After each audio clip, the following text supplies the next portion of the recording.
Since Brexit, the number of migrants in Great Britain has doubled, and in order to distract from this, the government is now polemicizing even more violently against refugees. In the 1930s, the Nazi regime used evil propaganda. A black and white film showed a stream of refugees, and the subtitle insulted the refugees as a flood of parasites bringing in crime, corruption, and chaos. Does it remind you of something?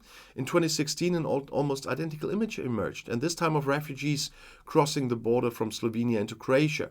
And this time the poster was the poster child of the Brexit campaign, which invoked leaving the EU as a salvation from the flood of unwelcome immigrants. And since then, all Tory prime ministers have claimed that Brexit and control of their own borders will help reduce migration. What the public isn't told is that the UK needs workers, no matter where they come from. And everything else is wishful thinking. And the numbers prove it. In June 2016, when the United Kingdom voted on Brexit, net immigration was 311,000 migrants, according to the Office for National Statistics. In June 23, it was more than twice as high at 672,000. And this is despite the UK introducing a new immigration system in 2021, which now treats EU and non-EU visa applications equally.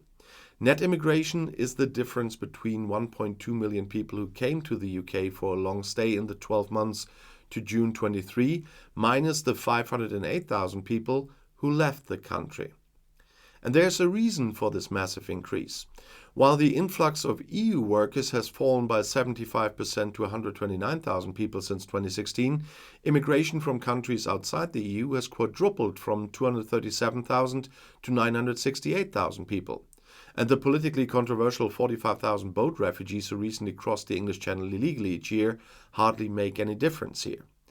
Even the total of 154,000 refugees legally admitted from countries such as Ukraine, Hong Kong, and Afghanistan are not decisive. It is primarily the work and student visas that make a difference here. The UK issued around 169,000 work visas in the 12 months to June 23. And these are often special visas with which people are hired as nurses and nursing staff. And many of them are already trained in their countries of origin, according to British regulations. It's work that English people don't do. And 3 times a day, for example, women from Nigeria come to houses in Kingston, that's a suburb of London, to visit frail couples. And there are people in their neglected houses that need to be washed and fed, and they need to have cleaning and the desolation brightened with a smile. And Polish women used to come for this. And today, women come from Lagos. They get little money, and employers are allowed to pay immigrants 20% less than the minimum annual salary of £26,200, and that is set in the British visa process. The women bring their families with them, and along with the workforce, another 154,000 people came to Great Britain from countries outside the EU, and that's mostly from India, Zimbabwe, or Nigeria. And many of them stay even after their visas have expired. And not only that, several prime ministers have pushed the immigration of foreign students who finance British universities with high tuition fees. And last year, 282,000 students came to the country. Many people changed their visas to work visas after graduating from university, and they also brought 96,000 relatives, mostly their children and spouses, with them. However, that will become less. Starting in January, students will no longer be allowed to bring family members with them unless they are working on research programs. The difficulty for the British government is great here. The country needs the workforce. However, in order not to have to tell the public about this, the Tories launched the political spectacle surrounding the boat refugees. It appeared to be a problem that could be solved with a deportation plan to Rwanda, peppered with right-wing rhetoric and threats to leave the European Convention on Human Rights.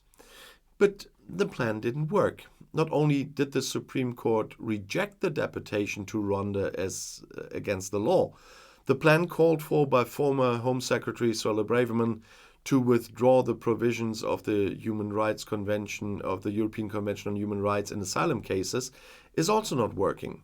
And the reason is the EU member states with which the British government would like to work out solutions to the migration issue insist on compliance with the European Convention on Human Rights.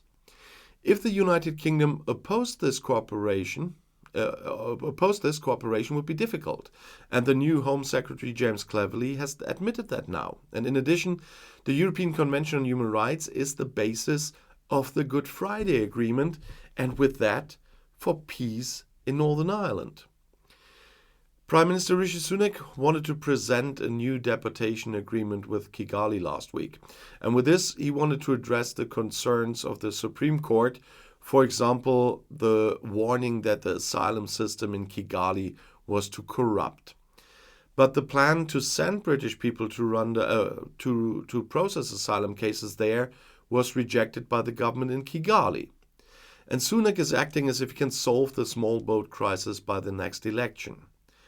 The right wing of the party insists on this, and almost half of voters hope so too. But the government actually doesn't know how to do it. Cleverly backed down last week and said that, after all, not everything depends on Rwanda. And meanwhile, Farage continues to agitate. According to British media reports, the former head of the right-wing radical UKIP party received £1.5 million from the television channel ITV to appear in the Australian jungle on the reality show I'm a Celebrity, Get Me Out of Here. There he recently claimed that high levels of immigration are to blame for people having to wait so long for a doctor's appointment in Great Britain. In reality, 42% of British doctors and nurses come from immigrant families. Without them, the British healthcare system would barely function. And meanwhile, the Labour opposition is mocking the government for having failed with its immigration policy. One of its fiscal spokesmen, that's Darren Jones, said last weekend that Labour would bring migration back down to a sustainable level of around 200,000 people a year. However, he did not explain how this would work. But it's about the next election, and the opposition likes to make use of unfounded promises. The British government can't get its act together here. A few tax rates are falling, but the overall tax burden continues to rise. And Finance Minister or Chancellor of the Exchequer Jeremy Hunt did not present any major achievements in his autumn statement that would spark enthusiasm as well. And in polls, Prime Minister Rishi Sunak's Tories are around 20 percentage points behind Labour. And the threat of the electoral defeat next year is making the party nervous. Hunt was under even more pressure to announce tax and duty cuts. The Social Security contribution rate is falling for around 27 million Brits, and companies are receiving a permanently generous depreciation rule for investments in new machinery and equipment. And self-employed people also receive some tax relief. However, all of this cannot mask the fact that the overall tax burden is increasing. Because of the cold progression, more and more Britons are slipping into higher tax brackets, and that in times of high inflation. The Independent Budget Office OBR expects that the fiscal ratio, which was 33% before COVID, will climb to over 37%. That's the highest level in the post-war period. And this is partly due to special effects such as the COVID recession and the energy price crisis, partly due to the structural factor of an aging society, but partly to expensive election promises from the Johnson era.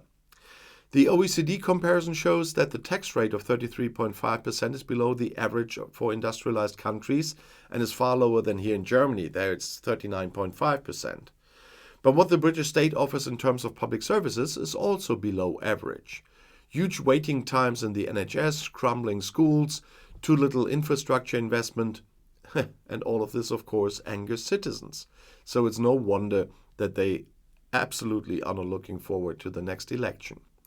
And if you want to know something else, the next video is right here in the end screen. I'll see you there. I'll be back.